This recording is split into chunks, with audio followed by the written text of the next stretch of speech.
thought that it's been super windy, like gusts, 40, 50 mile an hour gusts or whatever. And the kids were like, man, we want to go fishing yesterday. They're like, we want to go fishing. I'm You like, got them so addicted. We got to wait until the wind is not so bad. Right. So let's wait until in the morning. And, first thing, I'll wake you up early. How about this? I'll wake you up early. We'll get up and we'll beat the sun up and we'll get on the water as the sun's coming up. It'll be perfect time to catch some fish. And the wind won't be blowing. Wrong. Okay. Turns out. Yeah, it just got stronger all night last night. Yeah, that's exactly right. Dude, it was like apocalyptic this morning. Callie's been like really big on taking morning walks, and so she like made me go on a walk with her this morning, which I really enjoy. So but we go outside and it's like spooky. Like I could stare directly at the sun because there's so much like dust and smoke and stuff in the air just blowing around that like it was blocking the brightness of the sun. It was wild. Did you guys see the pictures from the Kitaf Ranch after that tornado went through? Yeah. There? Oh man. Wild. I'm just so happy that everyone is okay. Yeah. I know they so they got all their bulls, but they're missing 19 head of horses still. Oh my gosh. At least that's what I read in Matt's post. So man, praying for you guys down there, and that whole deal is just wild. Like those tornadoes are so, man, they're freaky, scary. But I don't know if there's any way people can help, but I know you can look up Kitaf Rodeo on Instagram or Facebook and see if they're, accepting any help. I know they had a bunch of guys from one of the Kitaf boys going to a seminary school, and he, like, all the boys from the school came out and helped for a day, like cleaning up and trying to get them, back on their feet. Yeah. That's but awesome. I mean, it's like barns gone, like semis flipped and moved all the way over. Like, it looks like apocalyptic. It's crazy and scary. But I saw that this morning when I woke up, and man, made my stomach turn a little bit.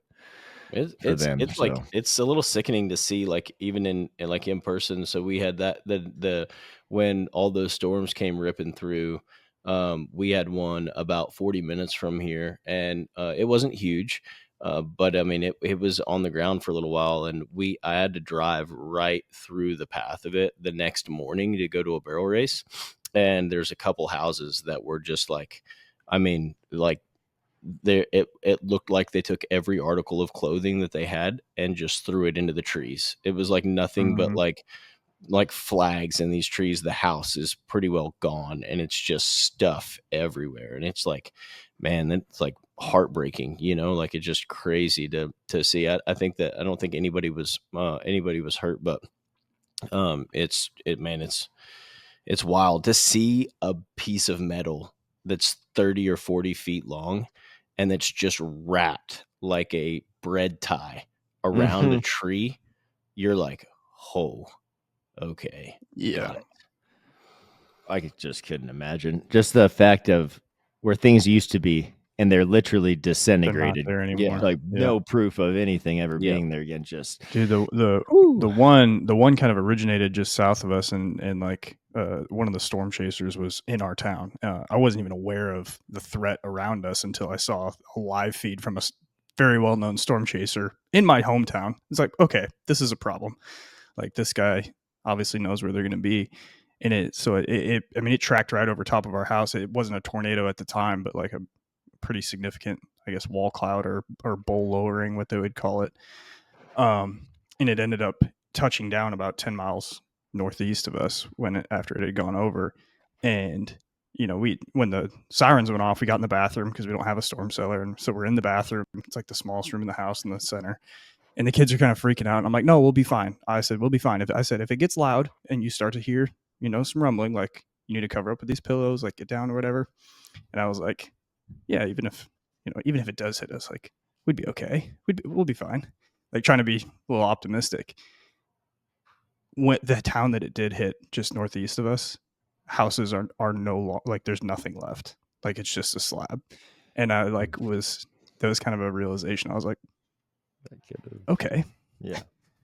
We would not have been okay in that bathroom if it did hit us. So it's not making light of them in any way, shape, or form, because, like, this might sound, but it's a wild to me how precise it really has to be for it to get leveled. Does that make Yes. sense? It's Yeah, like a direct hit. Yeah. and some of the tornadoes are miles wide, right? So I get Right. that. Like, some of them are smaller, but it was amazing to me driving down there, like those houses that were obliterated, like 75 yards away.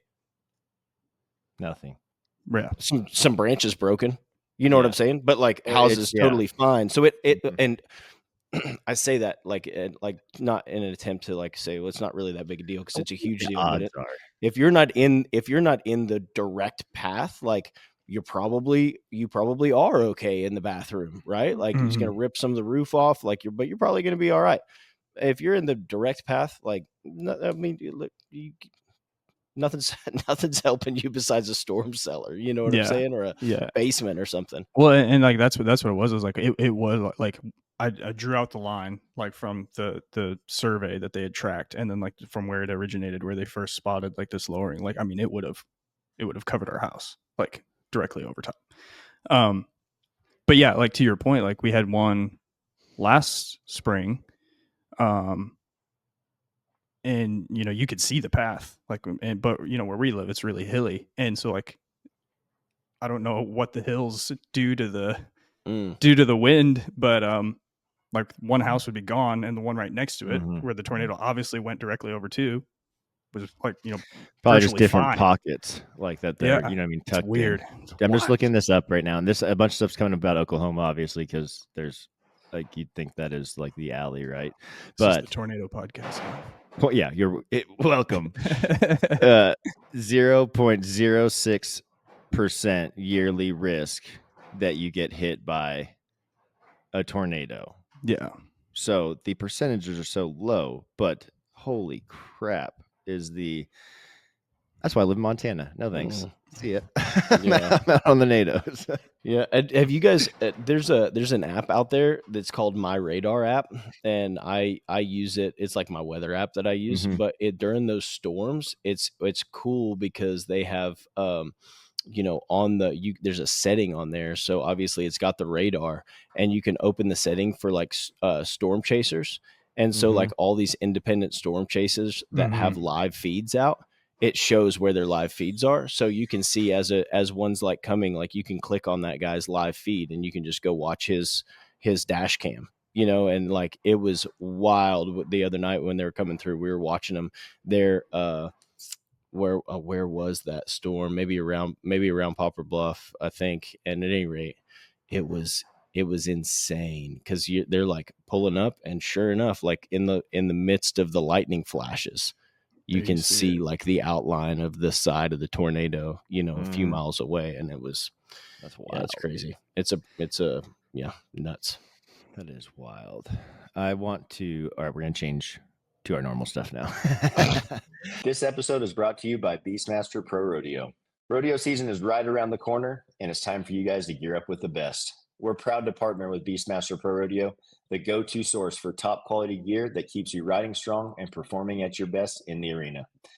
Beastmaster isn't just about the essentials. They're constantly innovating.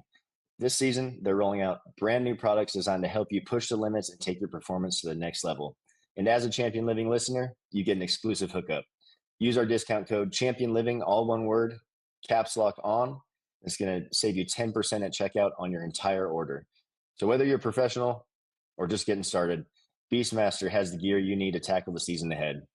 Head over to beastmasterrodeo.com to gear up with the best for this upcoming season. Well, okay, first of all, Instagram, obviously, social media, we talk about seeing like all these gimmicks, right? Like things that you can do that will get you results faster.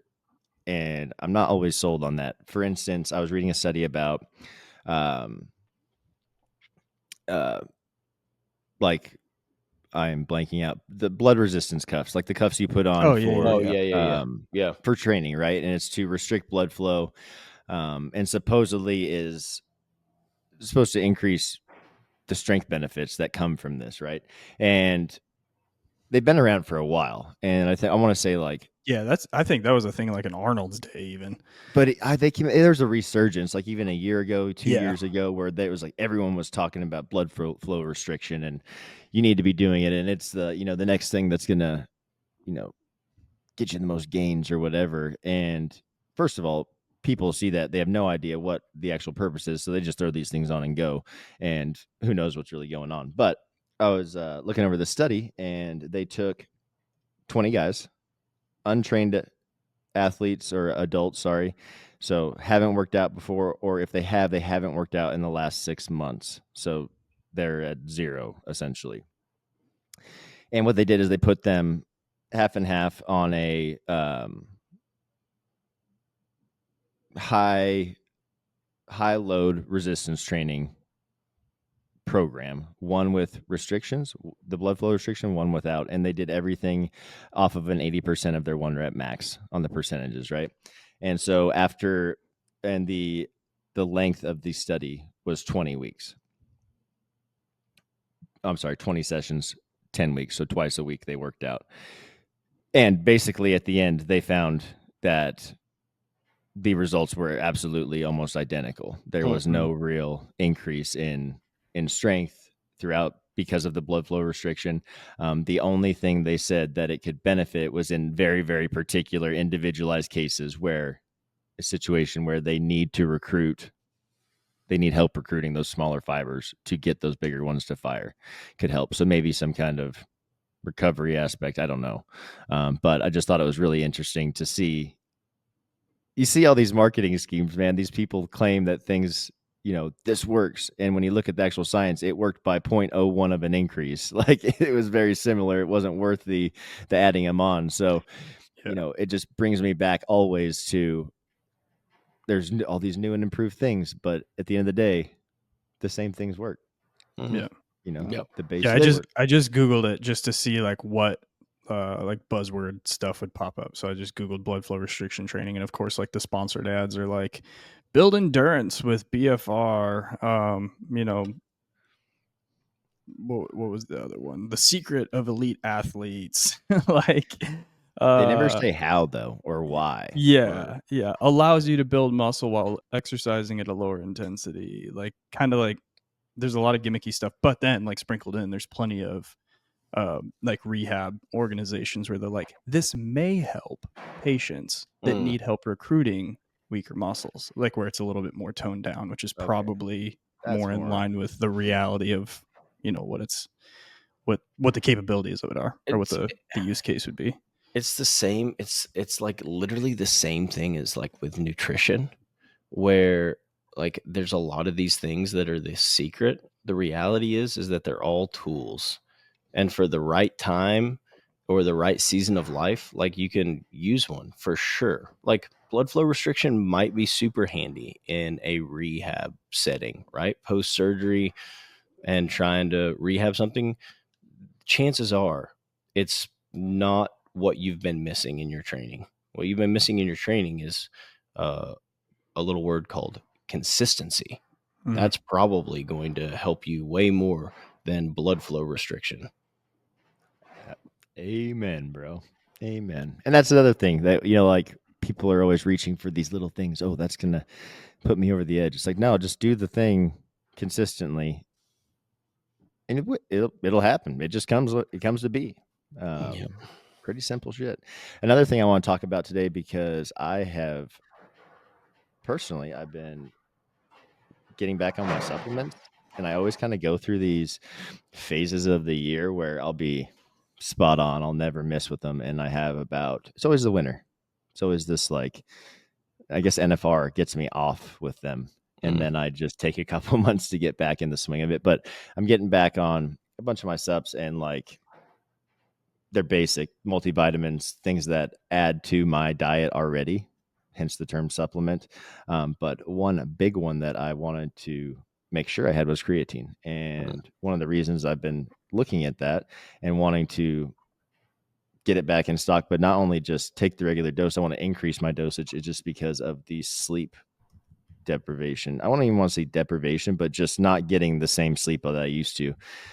With a newborn, it's just not possible, right? It's different. But, and I know you guys have been geeking out on this a bit, there's been some really cool news studies that came out about creatine helping you're improving your cognitive performance when you are going through times of sleep deprivation or less sleep. I'd say the common dose is about 5 grams of creatine a day. Isn't that correct? Mm-hmm. Okay. Yes. Yeah. What, and I'm going to let you guys kind of go with this because you've been doing majority of the reading on it. What are you guys finding on the new research here about creatine when you are going through times of less sleep? And guys, this is awesome for if you're working, if you're traveling a lot, if you're, on the road, if you're rodeoing in the summer, whatever it is, if your life does not allow you to get more than 7 hours, 6 hours of sleep on a regular basis, I think this is an awesome thing that we can implement and supplement. Yeah, it's what the study did was a single high dose, and while I'm looking it up right now to find the exact number, but what that single high dose was it was off of your kilograms of body weight. When I did the math, it would probably come out between 20 to 25 grams per individual, like depending on your body weight. Okay. I'm trying to find that exact number right now, but it's like somewhere one in single the dose though, like you're taking that all at one time. Yeah, that's what the study did. Okay, cool. I don't know if the application, like if that matters as much. Well, sometimes I think about that, like if it does matter, because even, and I didn't know this with everything, but even like with having the baby, some medicines, you giving what adds up to that dose over a small amount of time is not the same as giving it all at one time, if that makes sense. Yeah. So I wonder if like that is in the study they did it all at one time. I'm curious. Yeah, it could be. Matters. I mean, like if you need it to be that the way creatine, the way creatine works, at least what we know about it from all the studies done before, is like it's more or less about consistency, and that like you want full saturation of the muscles in creatine to get the muscular and recovery benefits. The brain benefits, though, I think is kind of what this is more diving into now. Yeah, that might be a little bit more dependent, but I did find the number. The number was 0.35 grams per kilogram of body weight. And so when I did the math for me, it was like 22. 0.35. Yeah, 0.35 grams per kilogram. 3.5 in my head. I'm like, what? No. So I think for me, it came out to like 22 grams of creatine. I'd be going and making a bath of creatine at that point. 200 divided by 2.2 to get kilograms. So I'm like 91 kilograms times what? 0.35. 0.35. Yeah, it's like 30 grams, 31. Yeah. And you're 200-pound individual. So I wish we had the article actually pulled up. I don't know if you've got it pulled up, but I read some research the other day about it, and it was actually about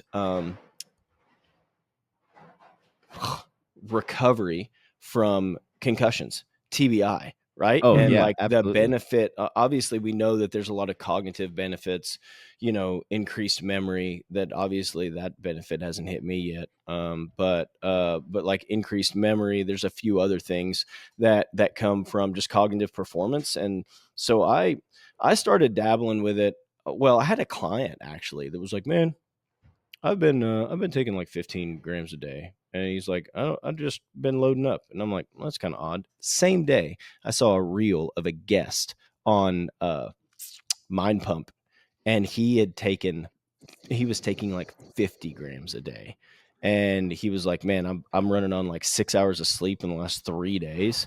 I'm just wiped. And he's like, but I feel pretty all the time. Or just during his I think when he's super busy. Yeah, just when he's super busy. He's like, what when he's sleep deprived like that. And he's like, he's like, cognitively, I feel pretty good. He's like, I know that, a lack of sleep is going to get me eventually, whether it's my immune system, whether it's something else, but cognitively, I'm not noticing a difference in being so, so drained like I normally would. And so I'm like, okay, well, let's start dabbling with this. So I started diving in and read a little bit of research on it. And which, mind you, I've had more than the average bear's allowed amount of concussions, so that's probably helpful as well. So I started loading up, but however, I can't handle it. I always give Paul crap because he's like, I can't put it in my coffee, because it can give you digestion issues, and I've never had any by putting 5 grams. So like first day I put 10 grams in my coffee. We'll just start there. And about an hour later, we had problems. So, however, so what I've been doing is I seem to have like built a bit of resistance to it, because now I can do 10 grams in my coffee, and then I'll put 5 like in a post-workout shake, and maybe 5 in a cup of decaf in the afternoon. And that's how I'll get like around about 20. I'm spreading it out throughout the day, and it could 100% be placebo effect, but I do feel much more when I sit down to work. I feel much more zoned in, like much more efficient. I feel much more like I'm able to actually focus on my job. Again, it could just be like, it could be a lot of things, right? But it might not be that, but that's one of the things that I've noticed, and why, like, man, I'm gonna continue. And so I do think for rodeo athletes that are running low on sleep, bumping it slowly up. Maybe you don't go right to that 0.35 grams per kilogram of body weight right off the bat, but bumping it up some, especially when you're rodeoing, could have huge dividends for your mental state as you're rodeoing. So I just found a position statement from International Society of Sports Nutrition, because I know the first thing that people are going to say when they're listening to this, like, oh, like, you're supposed to load creatine. And I know we've debunked all of this on this podcast before, but like, oh, my kidneys are going to fail or whatever. So International Society of Sports Nutrition said in 2017 on their position paper, these studies show that short and long-term supplementation up to 30 grams per day for 5 years consistently is safe and well tolerated in healthy individuals in a number of patient populations, ranging from infants to the elderly. Yep. So it's not going to kill you. You don't need to load it. Baby with creatine. That's what I want to know. Well, I mean, I've been kind of dabbling in that. Have you been? I've been adding. Oh, like the kids like to get like they want protein shakes. When I make a protein shake, they want a protein shake. So I'll make them a smoothie. Like, I'll make a 3-serving smoothie, add 1 scoop of protein and 1 scoop of creatine between, the 3 servings. You're a much better dad than I am. I'm like, bro, that's $45 for this bag. You can get a freaking Yoo-hoo out of the fridge. No, you ain't having no protein powder. What's wrong with you? My kids are going to be jacked. Yeah, I did make them protein pancakes this morning on the Black Zone, and they are freaking phenomenal. Anyway, I don't want to get too sidetracked, but yeah, okay. Dosing kids with creatine, good to know. Yeah, still. Well, I mean, I'm trying it because I've seen where they said it's safe. They say it's safe. I'm testing it. I'm not telling anybody else to test it. Are they quieter? No. What? It makes their brain even louder. If it would get, and it's not like I haven't been doing it every day. It's been like a once in a while thing. It makes them so dialed in, they're taking over Paul at that point. Yeah. Yeah. Paul's like, what did I do? Way faster now. This is a problem. I'm down for just about anything that'll get them to shut up. I'm just kidding. But not really. No, I'm still looking for the protein shakes with Benadryl. Yeah, it's a great pancake. That's exactly what we should do. Benadryl pancakes. Yeah. Pancakes. With a little bit of creatine. But I was you mentioned the kidney deal, and I remember when I was in high school, and that being like the number one thing you'd hear is it causes kidney failure, and that is 100% not true. And I love that when you read that whatever was off that website, it said in healthy individuals, and it really is important. Like, if you're healthy, do it. Yeah. If you are someone that maybe has family history of like some kind of renal failure, maybe go get talk with a doctor before you do something like this, right? But for the most part, if you're a healthy individual, this is it's the most studied supplement there is, period. And it is safe to take, and it's great. Benefits are unreal. I was reading that off that single dose, that heavy dose of 20 grams, the effects were noticed in the 3 hours post consumption. So it's pretty immediate. I mean, like, it's not right away, but it's like within the day you're noticing benefits, which is wild. So like, imagine taking that at like noon or 11, and you're going through that midday, like, you could have hopefully potentially push through that with a little supplementation. Yeah, and like you said, there's probably a difference in taking that big dose all at once versus spreading it out. But like, I'm noticing, coffee at 5 a.m, 10 grams, and then like post-workout shake, another 5. Like, I'm noticing, between the hours of 9 and 1 or 2, I just seem much more locked in than I used to be. Not that, so I just feel like I sit down and have been, I mean, I've written like 4 programs in the last week, like I just feel like I'm much more productive. But anyway, awesome, dude. The first thing I ever heard about creatine was from, I don't remember, a friend, which is how all rodeo athletes find out about supplements, right? As we just, spread rumors and myths. And they had said that, oh my gosh, bareback rider, freaking Tom McFarland. They had said that Tom McFarland tore his bicep. He started taking creatine, tore his bicep. So like, Yeah, I can that was remember it. being 19 at Walmart and seeing creatine on the shelf and like, nope, got to stay away from that stuff because it'll You'll make your tear those muscles, tight and boy. gonna tear them up. And it's like, Yeah. oh my gosh, what a freaking moron. Like, actually do some research. And it's just wild to me that more rodeo athletes aren't taking creatine. Like I get questions all the time. Hey, should I take creatine? I'm like, well, you haven't been? How many of Duh. you haven't you guys heard like it gets you too big? Like if you Yeah, hold too water big. weight, Yeah. you'll get too big. Holy crap, dude. That'd be Well, when you nice. attack this or attach these two thought processes of if I look at a weight, I'll get too big to perform properly. And then you add that supplement that says the same thing. There's no way they're trying both those things. They're like, nope, not doing it. And it's probably the two things that if they added into their routine would help them the most. It's so simple. Yeah. It's so easy. Yep. But we just have to we haven't done a good job of changing the culture, which, I mean, we're working at it diligently, right? But the problem is that a lot of the guys that came up that way are at the top now. Oh, yeah. Right. And they're taking other guys with them. Right. There's been young guys that I've trained that are phenomenal athletes as 16, 17, 18-year-olds. They make the NFR or they start riding really good. They start hanging out with their idols, guys that have been to the NFR, and then they start training with them and they revert back to, I was like, dude, we were doing so good actually training adequately, but because those guys are successful in spite of their training, not because of it. And so then they take on to their supplement deal, which is freaking sold to them by somebody that's literally just trying to make money off of them. And they're, you know what I'm saying? Like and it's like, man, you guys are just missing the boat. But that's where it's like this continuing to fight, like changing the culture and helping guys understand, not just telling you this is what we're doing, this is what we're going to do, and this is why. And then like they tell somebody else that tells somebody else that, like, we just keep one athlete at a time and we're going to get there eventually. All the rodeo athletes, even the children, will be taking creatine. Even the children. Oh, that's awesome.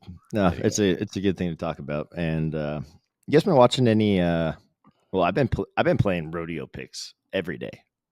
And it is like it's my escape lately. I get my 10 minutes gambling fix. Yeah, and I don't get to no one talking to me. I just get to do my picks, and it's awesome. And then it makes it fun watching because you're a little more invested in who wins. And I'm always so torn because it's like we have athletes. I got a brother that's riding. I'm like, do I stay loyal? Do I pick who I think is really going to be the best pick? Like, you're looking at the draw, and but it's been a good time. So if this will probably be the swing will be over by this time that this comes out, I think. It ends. Houston ends this week, doesn't it? This weekend. So it's got to be getting close. I bet they'll be doing stuff in the future. But Pro Fantasy Rodeo is it Pro Rodeo Fantasy? No, that sounds like Rodeo. Yeah. If you just do rodeopicks.com. It's Rodeo Picks, but I mean that's who is putting it on. And we've been trying to get Casey on. I want to have Casey on here to talk about what they're doing, and I think it's awesome. But it's sick because you get the opportunity every single performance. You have the opportunity to win $10,000, and all you have to do is pick all of the winners of each perf, which I'm going to tell you way is harder than you think it is. Man, have I thought many times I was going to be getting that cool 10 grand, no problem. And it just is so funny because rodeo just doesn't work out like that. And it's a very good business model for them. And it's smart, gets people in there playing into the sport. And then also, if you don't win the 10 grand, which I don't believe anybody has yet, every event winner that you get correct, you get put in a drawing for, I think it's Rafter P Construction. Is that the name of it, Paul? Yep. They're doing a barn giveaway. And so they're giving away, it's like a $35,000 unit, and so you get put in the entries for that. I was kind of looking at the leaderboard. People have over 100 entries in that, but it's been going on the entire swing. I didn't even know. I just started playing at the end of San Antonio, so I'm just kind of getting started. But I did have 2 performances where I was 7 for 8. And talk about just wanting to cry. And you know who always does it for me? The calf ropers. Every calf ropers every time. Well, like calf roping's tough because, like, you know, the fast guys, you know, you could bet on them being fast, and they might be, and then they break out. Yep. Yeah. Or something happens. Calf roping's tough. It's like anybody's game. My boy Shad, I thought for sure he was going to pull through, and it was both times in that set at Houston that I hit 7 for 8, and he was my guy that just did me dirty, but it wasn't his fault. Just stuff happened. Like his last calf, he was going to be so fast, went all the way through his loop. He caught the back feet. And so he had to rip the rope off, retie him, and he still did it in like 9.7 or something. I'm like, dude, you would have been blistering fast. But yeah, stuff happens. But I've been having a ball. I had one where my busts were Lefty Holman and Dean Thompson. I was like, how could I have gone wrong picking those guys? And sure enough, that's rodeo, man. Hui has the best gear because it's tough, it's durable, it withstands the test of what we put it through, and that is why I am a big supporter of Hui brands. Guys, from hats, apparel, whatever you need, they've got you covered. They are the perfect blend of rodeo style and athletic performance. You can check them out at huibrands.com. Use our discount code ChampionLiving, all one word, is going to save you a little bit at checkout. That's rodeo. It's rodeo. Yeah, I don't know I watch a ton of bareback riding film, like from clients and stuff. Other than that, I don't know the last time I sat down and actually watched a rodeo. Well, that's because you're too addicted to the archery videos now, bro. Well, the kids are actually inside right now watching an hour and 23-minute, 17-second video from Bomar hunting on getting a hippo. So yeah, they're like they're have a family full of just wanting to shoot bows and get out there. They're all have a perfect place to do it. Yeah, they're all about it right now. Anyway, wait till they see a big buck on the ground this winter. Yeah, it's gonna be. Yeah, I'm super excited. I'm super excited about it. But yeah, they've been on the bow hunting game here for the last week or so since I've been shooting my bow. I'm noticing though, like I'm a week in, probably 200 shots. I'm noticing my arm that I hold the bow with is getting sore. You want to know why? Why? Because I do the same thing, bro. And this is the fun thing as a coach. You get to think about like the mechanics of it. And so when you push to pull your bow back, you're pushing and you're leaving that shoulder extended. That makes sense. Thought about that. And so I will roll that thing back into me. And then I'm like, oh, there, like that feels sturdy in my chest, but like I'll get the same thing, bro. Like in the front of that shoulder, I'm like, oh, what is happening? Yeah. I've noticed that because I'm like, man, I need to be like, if I'm coaching somebody else, like the shoulder is more stable when I lock that scat back and down. And I was like, I'm not cognitively doing that. And so if I'm not cognitively like locking that scat back and down, so I shot 8 this morning and I focused on locking that scat back and down, and it feels way better. Like but I'm like, that's exactly what's happening is I'm sticking it out there and I'm pushing it. I'm like, you know what I'm saying? I'm pushing it forward. I'm not locking that scat back. Something else in the gym, just that other side that you're pushing with, hit banded upright rows. Like, just equal it out with the opposite. You're going to bench press and do everything with that other arm. Like, you don't need to do this arm, but that arm, like my left arm, because I'll get that in especially my trap, dude. Like when I'm pushing with that shoulder, my trap wants to come up big time. And I'm like, that'll be my one sign is like, why is your ear in your shoulder right now? Like, I'll roll that thing down and back. But yeah, it's cool, man. I'm stoked that you're into it. I know Paul's been shooting a traditional bow. So it's going to be fun. In the future, we're going to have some really cool things to do together, which is going to That's what we need to do. We need to just, we need to get together one fall and just like, we will go somewhere and freaking hunt for a week. I'll put you in. We'll get you in the draws up here. Yeah. It'd be freaking awesome. It'd be so sick. But I was kind of getting back to watching the rodeos. Oh, sorry. Oh, it's all right. I thought there was a coyote running across there. It's just a really small deer. Montana life, buddy. I love it. Oh, I just want to go. I'm so all over the board. I don't think I'm taking my medicine today. I was just talking about it. I wanted to think about how much more light we have during the day. It's so awesome. Yeah. But rodeo, watch rodeos. Yeah, rodeo. And I don't like talking about the judging that often, but I am so confused by the judging in the rough stock events. And and don't get me wrong, I know the TV looks different, and it can be a lot more in person or a lot less in person. But I'm still just so lost on what is happening in the arena, and I just want to know if I'm the only one. Like, Yeah. and I know we've talked about this for years, but it seems to be getting worse. And there hasn't even been there's hardly been any rides over the 80s until the last couple sets here. It's like they're afraid to give out a ride over 80 points. And I don't know if that's like they're trying to build this thing up to the finals where they're 94 or whatever like that. And I understand that, but sometimes I don't even feel like the order's right. Yeah. I don't care what the score is as long as they Yeah. get the order correct of who was the winner and who was not. But recently, I'm very confused on what determines the winner and what doesn't, and all that. I can imagine that it's easy at a rodeo like Houston, where it goes on for so long that you want to be somewhat conservative at the beginning to make sure that you stay consistent, right? Like I think about I've never been to a PRCA judging seminar. I judge fair rodeos, okay? Good rodeos, but like not a lot. So I'm not coming to this point from like, well, as a judge, no, like I like kind of judge ish, right? But like it is difficult to try to like make sure that you're consistent. I love that these rodeos have gone to a playoff type format where it's not Me like too. it used to be where the scores in One Denver, long round, baby. the scores a week and a half ago are compared to the scores, at the end of, right before the finals or whatever. But with that being said, it's super easy to be like, okay, cool. All right. Big stage. NRG Stadium is freaking huge. And it's like a big stage. I'm sure a lot of those judges have been there before. But when you're there, you're like, okay, I want to nail this. I want to get it right.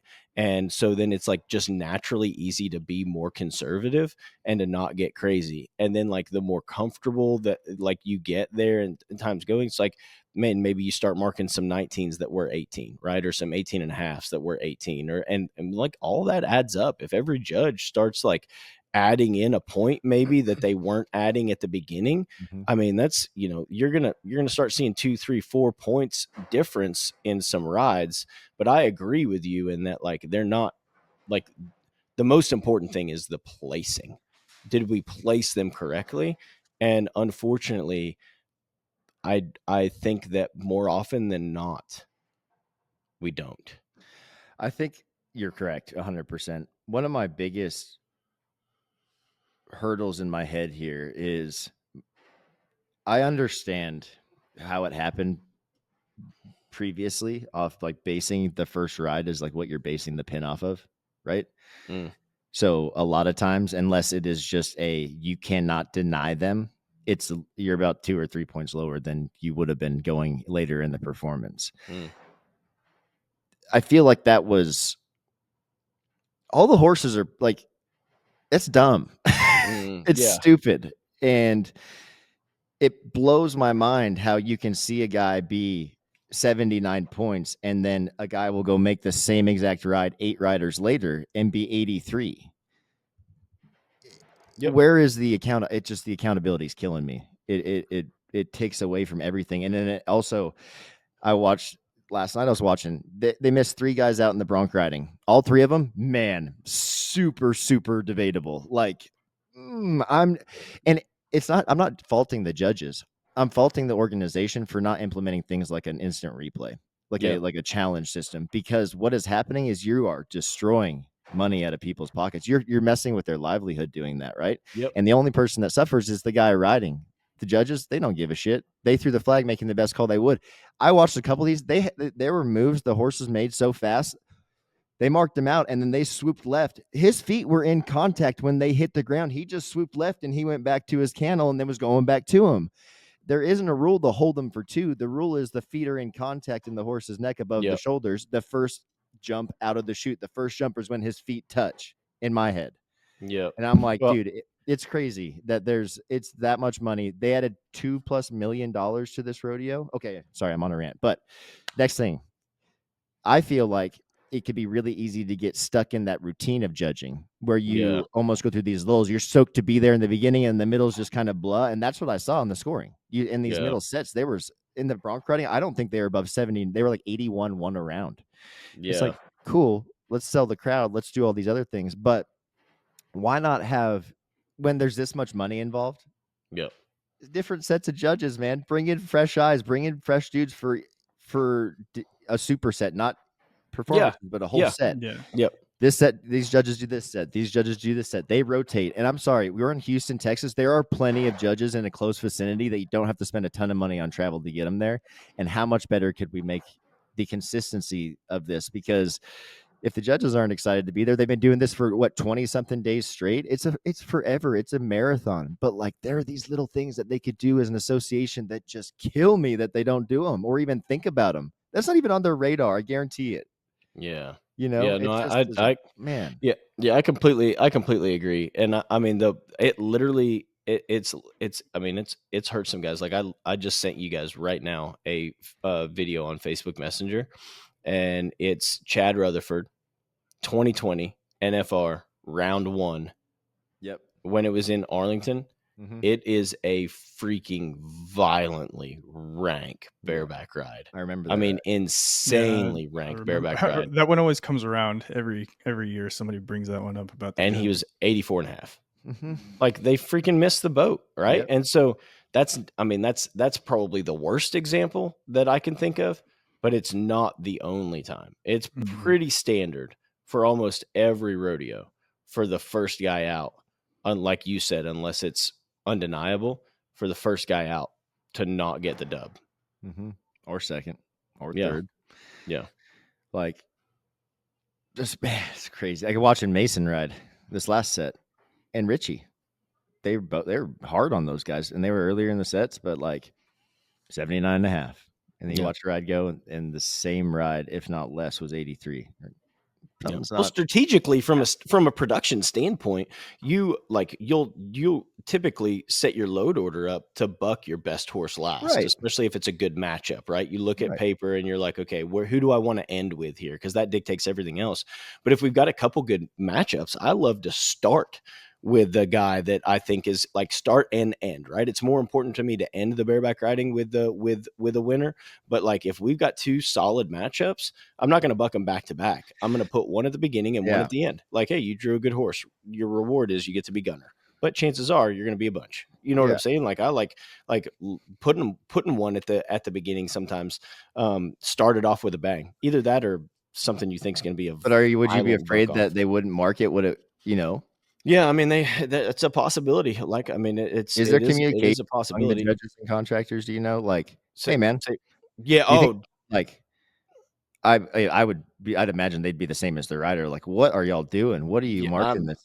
I have witnessed some things that I mean, I've some talking tos. There, it's like, because at the end of the day, what those guys write down on a piece of paper will influence whether somebody comes and gets on that animal in the future or not. And so when that animal is definitely, is a nice 19-point hopper and he gets marked 17 and a half, somebody's 74 instead of 79, that changes what guys think about that animal when they look him up on paper.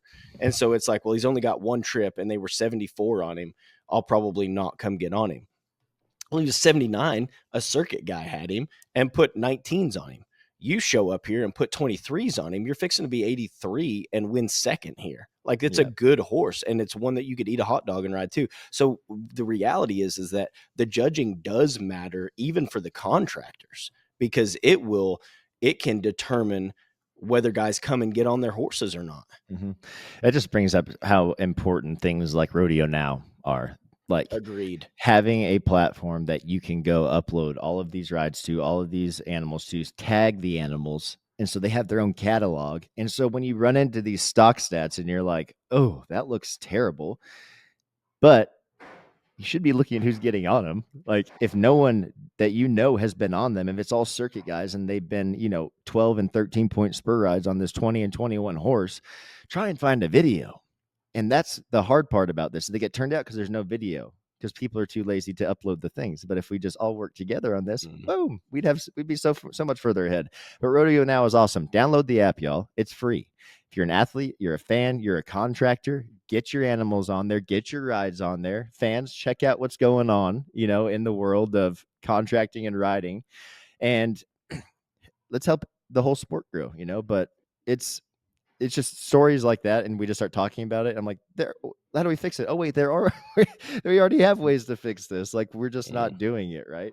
I also want to give a shout out to Beastmaster. I think the ad's been playing, but they just came out with their Pro Gel line, so their Impact Gel line, and this is extremely awesome for rough stock riders. I know the bareback riders, they have pad for your rig and handle. I'm pretty sure they've inserted it into some of their pads for their rig ins. Bull rope handles as well with impact gel in them.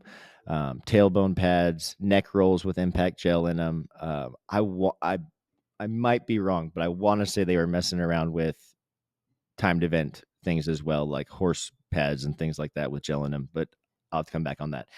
But anyways, it's changing the game. It's man, we got to put our hands on them, and they were just coming out with them last spring or this last summer, whenever that was, and they're awesome, man. That company they do the most when it comes to research and development. They are going to the people, to the athletes, having it tested, asking what they think, which is what I love about them. They don't know everything, and they want to hear from the people that are using it. Like, how do we make it better? And that's why you're starting to see the evolution of their products man, it's kind of getting bonkers. It's getting really, really good. And we're starting to even see just a look of them looks really professional. It's this next caliber for the sport. So big shout out to Beastmaster. Use our discount code Champion Living, all one word, going to save you some money at discount. And check out their new Pro Gel line. It's like I said, changing the game. If you have any questions about any of the gear, message us. Message Beastmaster. They will chat with you. They'll call you. Like, they are the best in what they do, and they're best in customer service as well. So, as always, super stoked and proud to be partnered with that company. What do you guys got for the rest of the week? Yeah, I'm headed to Columbia River Circuit. Oh yeah.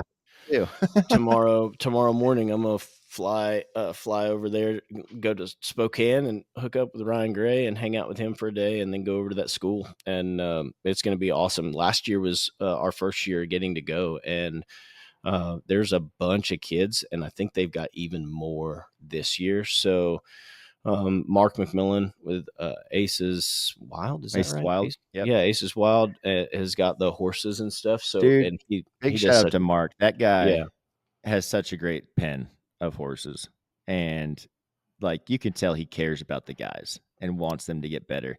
And it's really, you could tell instantly about contractors which way we're going, and that's why we're always so particular about who we work with. So I'm really, really happy that he's going to be there. Yeah, he does. They're just good people overall. You know what I'm saying? Like, this is completely unrelated, but he's got like 11 kids.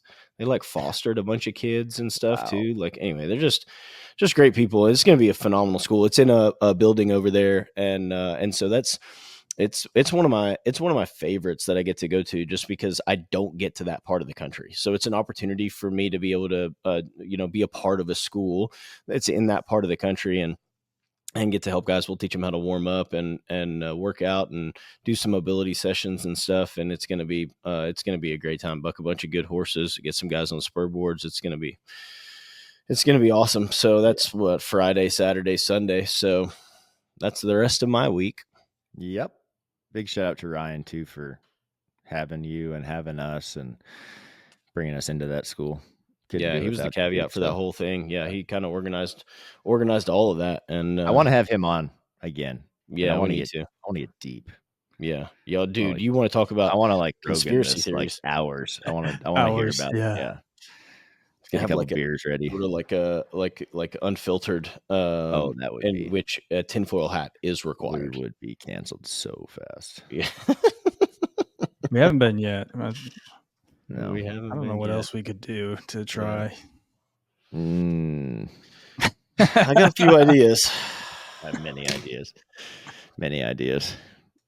Well, guys, until next time, we'll catch you later. If you want to learn more about our coaches and program options, make sure to swing over to our website at www.championlivingfitness.com. You can fill out the Become an Athlete form to set up your free consultation and have all your questions answered by a coach.